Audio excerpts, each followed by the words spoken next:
Hi friends, welcome to our channel. நம்ம சேனலை subscribe பண்ணாதவங்க பண்ணிக்கோங்க. வாங்க வீடியோக்குள்ளே போகலாம். தமிழ் நடிகர்களில் நல்ல பேர் எடுத்தவங்களில் ஒருத்தர் தான் ஜெயம் ரவி அவர்கள். சமீப காலமாக இவர் அவருடைய மனைவி ஆர்த்தியை பிரிய போகிறதா தகவல்கள் வந்துகிட்டு இருக்கு. ஜெயம் ரவி குடும்பத்தை சேர்ந்தவங்க எல்லாருமே சினிமா துறையை சேர்ந்தவங்க. தமிழ் சினிமாவில் எடிட்டராக பல படங்களுக்கு வேலை செஞ்சவர் தான் மோகன் அவர்கள். இவருடைய இரண்டாவது பையன் தான் ஜெயம் ரவி அவர்கள். இவருடைய அண்ணனான ராஜா ஜெயம் படத்தை டைரக்ட் பண்ணாரு. அவர் படத்துல தான் இவரும் ஹீரோவா நடிச்சிருந்தாரு.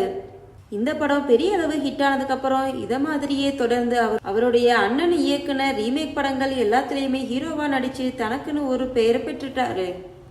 ஜெயம் ரவி அவர்கள் காலேஜில் படிச்ச காலங்களிலேயே ஆர்த்தி அப்படிங்கிறவங்களை காதலிச்சாரு.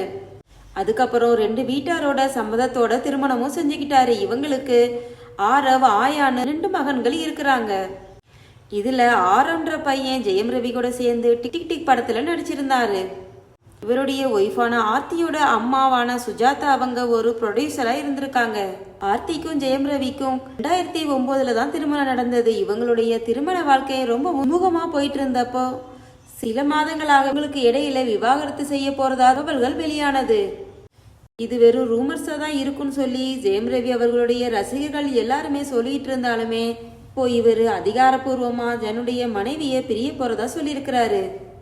இருக்கும்போது ஜெயம் ரவி ஆர்த்தியுடைய விவாகரத்து பத்தி ஒரு யூடியூப் சேனல்ல பத்திரிகையாளர்ன சபிதா ஜோசப் பேசியிருக்காங்க. அதுல அவங்க என்ன சொல்லியிருக்காங்கன்னா, இவங்க 2 பேருக்கும் இடையில காதல் திருமணம் நடந்தது. இது லவ் கம் அரேஞ்ச் மேரேஜா தான் இருந்தது.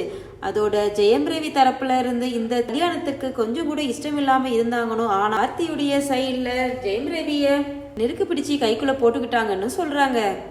ஜெயம் ரவி அவர்கள் அவங்களுடைய மாமியார் வீட்டில் இருந்ததாகவும் அந்த டயத்துல ஆர்த்தியுடைய அம்மா இவரை வச்சு 3 படங்கள் தயாரிச்சதாகவும் சொல்லப்படுது. அந்த படத்துல ஒரு படம் தான் ஹிட் ஆனது. மற்ற 2 படங்களுமே தோல்வியை தான் அடைஞ்சது.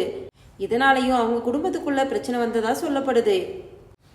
இது மட்டும் இல்லாம ரவிக்காக வர்ற படங்களுடைய கதைகளை எல்லாம் ஆர்த்தி அவங்களே கேட்க ஆரம்பிச்சாங்க. அதோட படத்துக்கான டிஸ்கஷன்லயுமே இவங்க கலந்துக்க ஆரம்பிச்சாங்க. விஷயங்கள்லாம் ரவிக்கு பிடிக்கலன்னு சொல்லப்படுது. இந்த மாதிரி ஆர்த்தி செய்யறதெல்லாம் தன்னுடைய தொழிலுக்கு பாதிப்பு ஏற்படுத்தும்னு இவங்க 2 பேருக்கு இடையில அதிகமா வாக்குவாதங்கள் வந்ததா சொல்லப்படுது. இதனாலேயே இவங்க 2 பேருக்கு இடையில விவாகரத்து பண்ணணுன்ற முடிவுக்கு ஜெயம் ரவி வந்ததாகவும், அதோட இவங்க 2 பேரும் பிரியதுக்கான முக்கியமான காரணமே ஜெயம் ரவி அவர்களுடைய மாமியார் தான் பேச்சும் அடிபட்டு இருக்கு.